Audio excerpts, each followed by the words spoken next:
தொடர் சீக்வன்ஸ் அப்படின்னு சொல்கிறோம். ஒரு குறிப்பிட்ட விதிமுறையை பின்பற்றி எண்கள் வரிசையாக அமைந்திருப்பதை தொடர் என்று சொல்கிறோம் அப்படின்னு சொல்லியிருக்காங்க. ஸோ ஒரு தொடர் எடுத்துட்டிங்கன்னா 2, 4, 6, 8, 10 அப்படின்னு ஏதோ ஒரு நம்பர்ஸ் வந்து போகுது. இது வந்து ஒரு கண்டினியூஸாக போயிட்டு இருக்குது. இதுக்கப்புறம் இதில் எவ்வளோ வரும் நமக்கு தெரியும். 12, 14, 16, 18 அந்த மாதிரி இந்த தொடர் போகும். ஸோ இதை மாதிரி இருக்கிறத ஒரு தொடர்னால் ஒரு குறிப்பிட்ட விதிமுறையை பின்பற்றி போகுது. ஏதாவது ஒரு இதை ரூல்ஸை ஃபாலோ பண்ணி அதோட நெக்ஸ்ட் நம்பர் வந்து ஒவ்வொன்றா ஆட் ஆகிக்கிட்டே போச்சுன்னா அது வந்து தொடர்னு சொல்கிறோம். ஸோ இதில் வந்து ஃபஸ்ட்டு டேர்ம்ன்றது முதல்ல இருக்கிறது ஃபஸ்ட் டேர்ம், செகண்டில் இருக்கிறது செகண்ட் டேர்ம், இது தேர்ட் டேர்ம், இது ஃபோர்த் டேர்ம், இது ஃபிஃப்த் டேர்ம். இதே மாதிரி n நம்பர் ஆஃப் டேர்ம்ஸ் நமக்கு கிடைக்கும். எத்தனை நம்பர்ஸ்னு நம்மளால் சொல்ல முடியாது. அதை வந்து நம்ம nth டேர்ம்னு சொல்லுவோம். ஸோ இதில் 2 வந்து என்னதுன்னா ஃபஸ்ட் டேர்ம். ஸோ இப்போ இது வந்து நம்ம இதோட ஃபார்மெட் எப்படி இருக்குன்னு பார்த்தீங்கன்னா A1, A2, A3 இது மாதிரி first term, second term, third term போயிட்டு AN வரைக்கும் நமக்கு இருக்கும். ஸோ இதில் A1ன்றது ஃபஸ்ட் டேர்ம், A2ன்றது செகண்ட் டேர்ம், A3ன்றதை தேர்ட் டேர்ம், ANன்றதை nth டேர்ம்னு சொல்கிறோம். ஓகேங்களா? ஸோ இதில் ஒரு எக்ஸாம்பிள் நம்ம என்னன்றதை பார்க்கலாம். இப்போது என்ன கொடுப்பாங்க கொஸ்டின்லனா பார்த்தீங்கன்னா ஏதாவது ஒரு தொடர் கொடுத்துட்டு இதோட அடுத்த நம்பர் என்ன, ஃபைண்ட் தி நெக்ஸ்ட் நம்பர், இல்லைனா இன்பிட்வீனில் ஏதாவது ஒரு எக்ஸ் வேல்யூவை கொடுத்துட்டு அந்த எக்ஸோட வேல்யூ என்ன, இன்பிட்வீனில் இருக்கிற அந்த நம்பர் என்ன, அப்படி இல்லைனா இதோட ஒரு 10th டேர்ம் என்னன்னு கண்டுபிடிங்க, 12th டேர்ம் என்னன்னு கண்டுபிடிங்க, 20th டேர்ம் எவ்வளோன்னு கண்டுபிடிங்க அப்படின்ற மாதிரி நமக்கு கொஸ்டின் வரும்.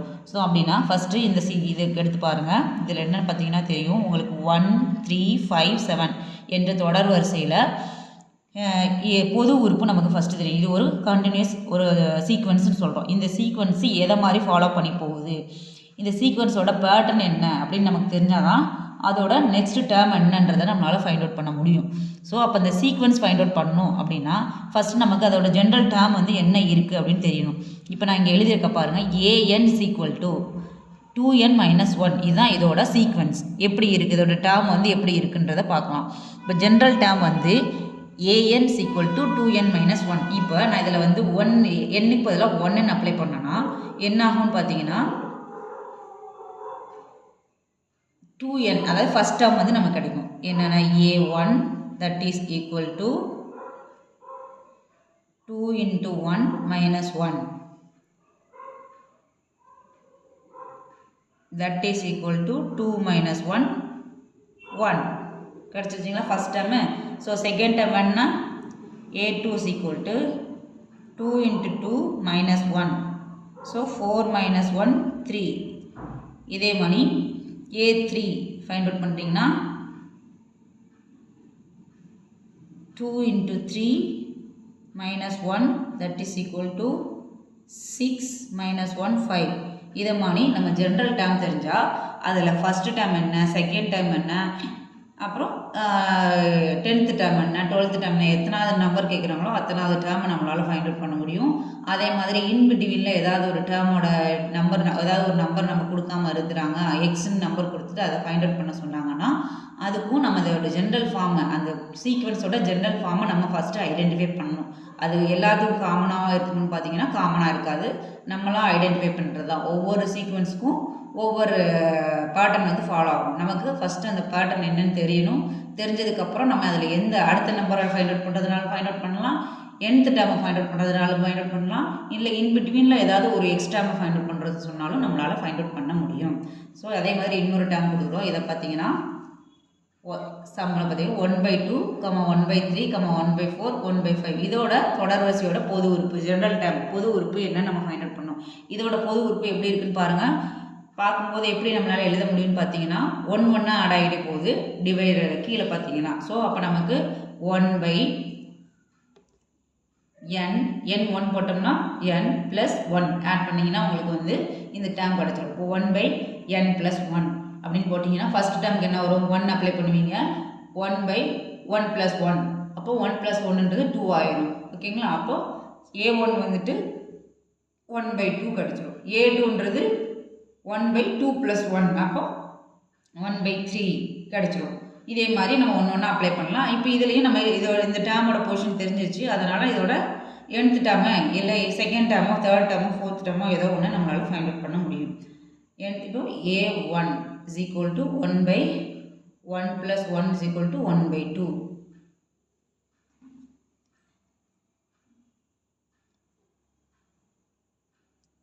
A2 வேணும்னா 1 by 2 plus 1 is equal to 1 by 3. இதே A10 வேணும்னா 1 by 10 plus 1 that is equal to 1 by 11. இப்படின்னு எந்த டேர்ம் வேணாலும் நம்மளால் ஃபைண்ட் அவுட் பண்ண முடியும். இப்போ பார்த்தீங்கன்னா 2, 5, 10, 17 என்ற தொடர் வரிசையின் 10வது உறுப்பை காண்க. அப்போ 10th டேர்மை இதில் ஃபைண்ட் அவுட் பண்ணோம். ஸோ 2, 5, 10, 17ன்றது நமக்கு கொடுத்துருக்க சீரீஸ். இப்போ இதுக்கு அடுத்த நம்பர் நமக்கு என்ன வரும்ன்றது நம்மளால் ஃபைண்ட் அவுட் பண்ண முடியும். என்ன பண்ணுவோம், அதை வந்து நம்ம செக் பண்ணி பார்ப்போம். ஃபஸ்ட் எப்படி செக் பண்ணுவோன்னா 2க்கு அப்புறம் நமக்கு எவ்வளோ வந்திருக்கு, 5 வந்திருக்கு, அப்புறம் 10 வந்திருக்கு. ஸோ இது ரெண்டுக்கும் இருக்க கேப் வந்து நம்ம என்னென்னு ஃபைண்ட் அவுட் பண்ணுவோம். 2க்கும் 5க்கு இடையில கேப்பு 3 இருக்குது. ஸோ நெக்ஸ்ட்டு பார்த்தீங்கன்னா 5க்கும் 10க்கு இடையில கேப்பு 5 இருக்குது. அப்புறம் நெக்ஸ்ட்டு பார்த்தீங்கன்னா 10க்கும் 7க்கு இடையில கேப்பு 7 இருக்குது. ஸோ ஃபஸ்ட்டு 3, அப்புறம் 5, அப்புறம் 7. அப்போ நெக்ஸ்ட் கேப் எவ்வளோ இருக்கும் நமக்கு தெரியும், 9 இருக்குன்னு தெரியும். ஸோ இப்போ நீங்கள் அடுத்த நம்பர் போடுறீங்கன்னா என்ன பண்ணுவீங்க, 9 ஆட் பண்ணி போட்டிங்கன்னா உங்களுக்கு இதோட வேலை முடிஞ்சிடும். அதுக்கு அடுத்த நம்பர் கேட்டாங்கன்னா 9க்கு அப்புறம் எவ்வளோ ஆட் பண்ணணும், 11 ஆட் பண்ணணும். ஸோ இது அடுத்த நம்பர் கேட்டிங்கன்னா நீங்கள் ஈஸியாக போட்டுடலாம். இப்போ இதுக்கு இடையில இருக்கிற நம்பர் இந்த டிஃப்ரென்ஸ் வந்து 3, இங்கே டிஃப்ரென்ஸ் 5, இங்கே டிஃப்ரென்ஸ் வந்து எவ்வளோனா 7. ஸோ அடுத்த டிஃப்ரென்ஸ் கண்டிப்பாக எவ்வளோ இருக்கும், 9 இருக்கும். அதனால் நம்ம 9 போட்டு ஆட் பண்ணி போட்டுட்டு 17 + 9 எந்த வேல்யூ வருதோ அந்த வேல்யூ போட்டோம்னா நெக்ஸ்ட் டேர்ம் என்னன்னு நம்ம ஃபைண்ட் அவுட் பண்ணிடலாம். மேபி அவங்க இதை மணி 10வது டேர்ம் என்னன்னு கேட்குறாங்க அப்படின்னா நமக்கு ஜென்ரல் ஃபார்ம் என்னன்னு தெரிஞ்சால் மட்டும்தான் நம்ம போட முடியும். இல்லைனா ஒவ்வொரு இதுக்கும் உட்காந்து நம்ம என்ன பண்ணோம், 7, அதுக்கப்புறம் 9, அப்புறம் 11, 13, 15ன்னு சொல்லிட்டு ஒவ்வொன்றா நம்ம ஆட் பண்ணிகிட்டே போயிட்டுருக்கணும். அதை மாதிரி ஆட் பண்ணாமல் இதோட ஜென்ரல் டேர்ம் எப்படின்றத நம்ம பார்த்த உடனே விசிபிள் பண்ணோன்னா அங்கே எத்தனாவது டேர்ம் கட்டாலும் நம்மளால் ஈஸியாக போட முடியும். இப்போ நான் வந்து ஜென்ரல் டேர்ம் என்ன எழுதியிருக்கோம்னா n² + 1ன்னு எழுதியிருக்கேன். இப்போ n² + 1ன்றதை நான் ஃபைண்ட் அவுட் பண்ணணும், நானாக தான் ஃபைண்ட் அவுட் பண்ணணும்.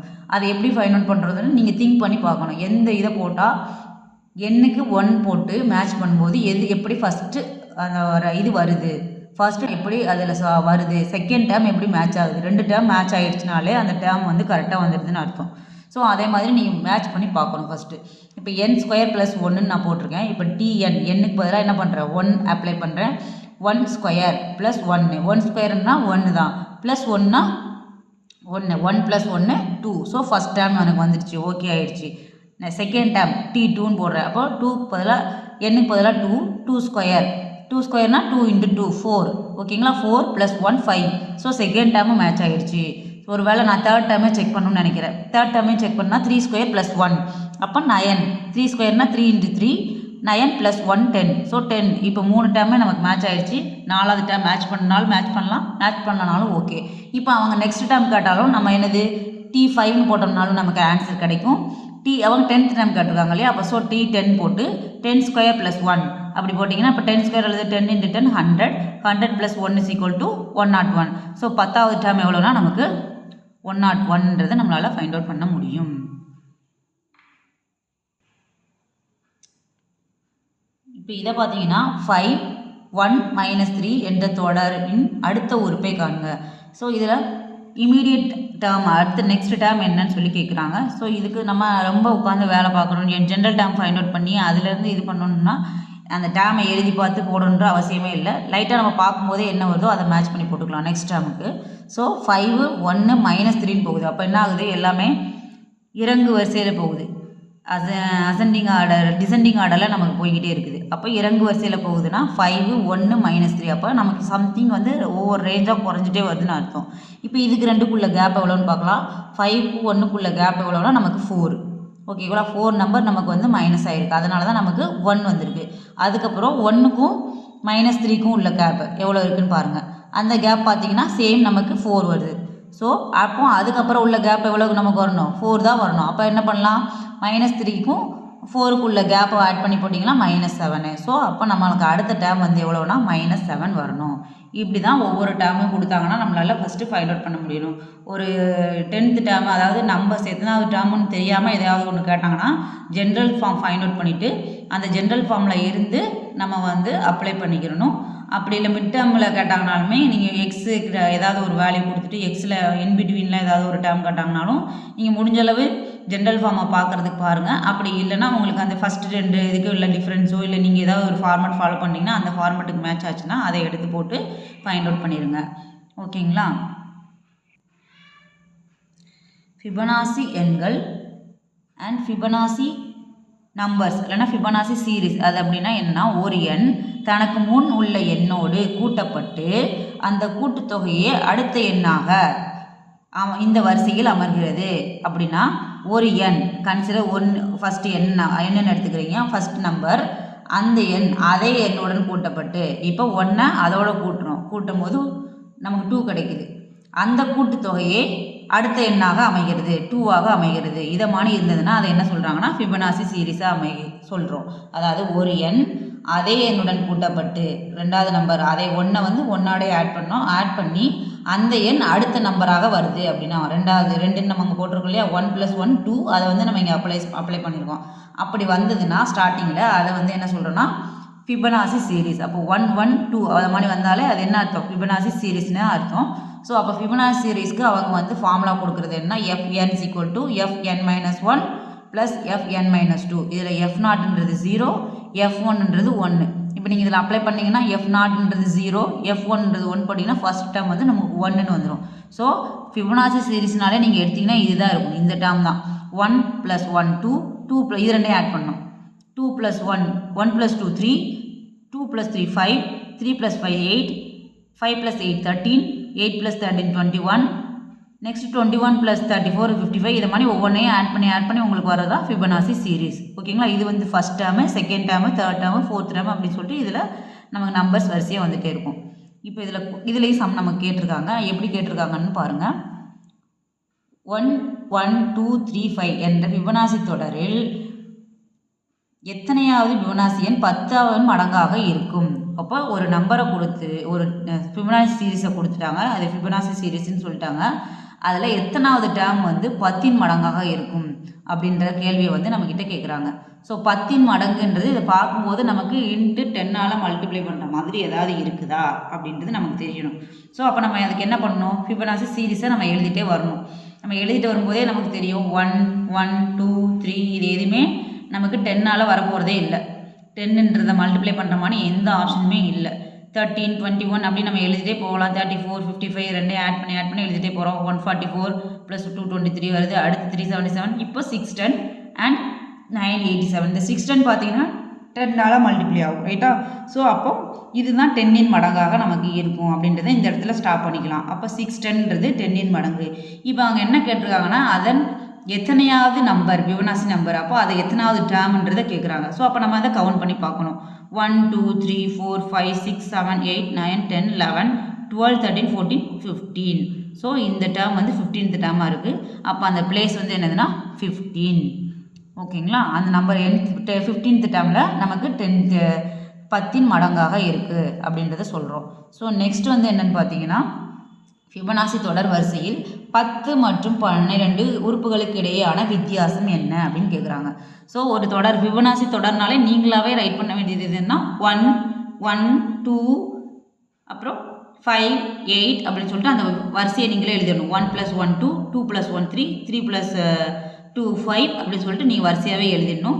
ஸோ அப்படி எழுதிட்டே வந்தீங்கன்னா அதோட வரிசை நமக்கு ஏற்கனவே தெரியும். என்னென்னா 1 1 2 3 5 8 13 21 34 55 89 144. ஸோ இதில் 10th term 1 2 3 4 5 6 7 8 9 10. 10ன்றது 55. Next 12th term 11 12. 12ன்றது 144. இது ரெண்டுக்குள்ள வித்தியாசம் எவ்வளோன்னு கேட்குறாங்க. ஸோ வித்தியாசம்னா என்னது, டிஃப்ரென்ஸ் எவ்வளோன்னு கேட்குறாங்க. அப்போது 144 - 55 89. ஸோ அதோட டிஃப்ரென்ஸ் வந்து 89 அப்படின்ற மாதிரி போடணும். ஓகேங்களா?